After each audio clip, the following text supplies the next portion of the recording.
Ladies and gentlemen, Gruhalakshmi ಹಣ ಇನ್ನೂ ಬಂದಿಲ್ಲ ಅಂತ ಕಾಂಗ್ರೆಸ್ ವಿರುದ್ಧ ಕಿಡಿಕಾರ್ತಿದ್ದಂಥ ಮಹಿಳೆಯರ ಬಾಯಿ ಮುಚ್ಚಿಸೋದಕ್ಕೆ ಈಗ ನಾವು ಹಣ ನಿಮ್ಮ ಖಾತೆಗೆ ಜಮಾ ಮಾಡ್ತೇವೆ ಅಂತ ಕಾಂಗ್ರೆಸ್ ಹೇಳಿದೆ. ಕಾಂಗ್ರೆಸ್ ಹೇಳಿದ್ದು 29ನೇ ಕಂತಿನ ಹಣ ಕೊಡ್ತೀವಿ ಅಂತ.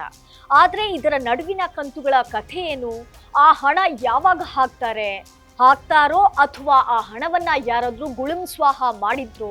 ಈ ಎಲ್ಲ ವಿಚಾರಗಳ ಬಗ್ಗೆ ಕಂಪ್ಲೀಟ್ ಡೀಟೇಲ್ಸ್ ಅನ್ನ ನಾನು ನೀಡ್ತೀನಿ. ಎಸ್ ವೀಕ್ಷಕರೇ, ನೆಲ ಜಲ ಭಾಷೆಗಾಗಿ ಪ್ರಾಮಾಣಿಕ ಪತ್ರಿಕೋದ್ಯಮ, ನೀವು ನೋಡ್ತಾ ಇದ್ದೀರಾ ಫೋಕಸ್ ಟಿವಿ. ನಾನು ರೂಪಲತಾ.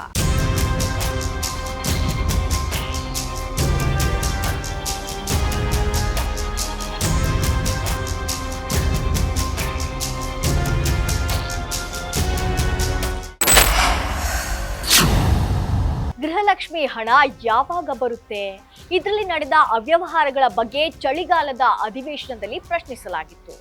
ಆದ್ರೆ ಎಲ್ಲಾ ಪ್ರಶ್ನೆಗಳಿಗೆ ಸಚಿವೆ ಲಕ್ಷ್ಮಿ ಹೆಬ್ಬಾಳ್ಕರ್ ತಾಂತ್ರಿಕ ದೋಷ ಇದೆ, ಮುಂದಿನ ತಿಂಗಳು ಹಾಕ್ತೀವಿ ಅಂತ ಕಾರಣಗಳನ್ನೇ ಕೊಡ್ತಾ ಬಂದಿದ್ದಾರೆ.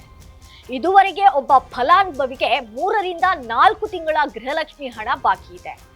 ಈ KYC ಸಮಸ್ಯೆಯಿಂದ ಕೆಲವರಿಗೆ 6 ರಿಂದ 7 ತಿಂಗಳ ಹಣ ಬಾಕಿ ಇದೆ.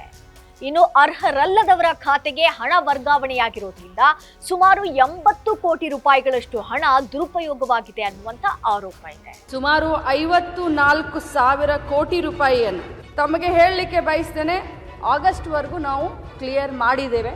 ನಾನು ಕೇಳಿದ್ದು ಫೆಬ್ರವರಿ ಮತ್ತು ಮಾರ್ಚ್ 2025 ದುಡ್ಡು ಇನ್ನೂವರೆಗೆ ಬಂದಿಲ್ಲ ಅಂತೇಳಿ. ಅದನ್ನ ಬಿಟ್ಟು ವಿಶ್ವದ ಹಿಡಿದು ಎಲ್ಲ ಹೇಳಿದ್ರು. ಇಲ್ಲಿಯವರೆಗೆ 23 ಕಂತನ್ನ ಕ್ಲಿಯರ್ ಮಾಡಿದ್ದೀವಿ. ಆಗಸ್ಟ್ ವರೆಗೂ ಕೂಡ ನಾವು ಹಣವನ್ನು ಹಾಕಿದ್ದೀವಿ ಅಂತ ನಾನು ಕ್ಲಿಯರ್ ಮಾಡಿದ್ದೀನಿ.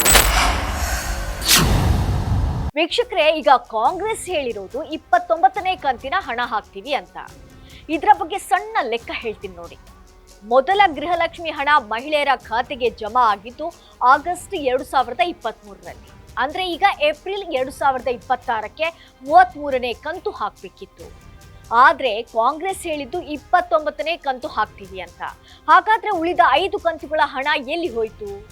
ಆ ಹಣವನ್ನ ನುಂಗಿದ್ಯಾರು? ಈ 5 ಕಂತುಗಳ ಹಣ ಯಾವಾಗ ಹಾಕ್ತಾರೆ? ಇಡೀ ರಾಜ್ಯದ 1,25,00,000 ಮನೆ ಯಜಮಾನಿಗಳಿಗೆ ನಾವು ಯಾವ ರೀತಿ ಪ್ರತಿ ತಿಂಗಳು ಬಿಡುಗಡೆ ಮಾಡಬೇಕು ಅದೇ ರೀತಿ ನಾವು ಪ್ರತಿ ತಿಂಗಳಿಗೆ ಬಿಡುಗಡೆ ಮಾಡಿದ್ದೀವಿ. ಕರ್ನಾಟಕ ರಾಜ್ಯಕ್ಕೆ ಸಂಬಂಧಪಟ್ಟ ಹಾಗೆ ಗೃಹಲಕ್ಷ್ಮಿ ಎವ್ರಿ ಮಂತ್ ಹೇಗೆ ಹೋಗುತ್ತೋ ಆ ರೀತಿ ನಾವು ಹಾಕಿದ್ದೀವಿ. ಸ್ಪೆಸಿಫಿಕ್ ಆಗಿ 2. ಸೊ ವೀಕ್ಷಕರೇ, ಗೃಹಲಕ್ಷ್ಮಿ ಹಣದ ಬಗ್ಗೆ ಅದು ಇದು ಅಂತ ಕಾರಣ ಹೇಳ್ತಿದ್ದ ಲಕ್ಷ್ಮಿ ಹೆಬ್ಬಾಳ್ಕರ್ ಅವರು 5 ಕಂತಿನ ಹಣ ಎಲ್ಲಿ ಹೋಯ್ತು ಅನ್ನೋದ್ರ ಬಗ್ಗೆನೂ ಕಾರಣ ನೀಡಬೇಕಾಗಿದೆ. ಆಗ ತಾಂತ್ರಿಕ ದೋಷ, ಮುಂದಿನ ತಿಂಗಳು ಹಾಕ್ತೀವಿ ಅಂತ ಹೇಳಿ ಕಾಲ್ಕಿತ್ತಿದ್ರು. ಈಗ ಏನ್ ಕಾರಣ ಕೊಡ್ತಾರೆ ಅಂತ ಕಾದು ನೋಡ್ಬೇಕಾಗಿದೆ. ನೆಲ ಜಲ ಭಾಷೆಗಾಗಿ ಪ್ರಾಮಾಣಿಕ ಪತ್ರಿಕೋದ್ಯಮ, ನೋಡ್ತಾ ಇರಿ ಫೋಕಸ್ ಟಿವಿ.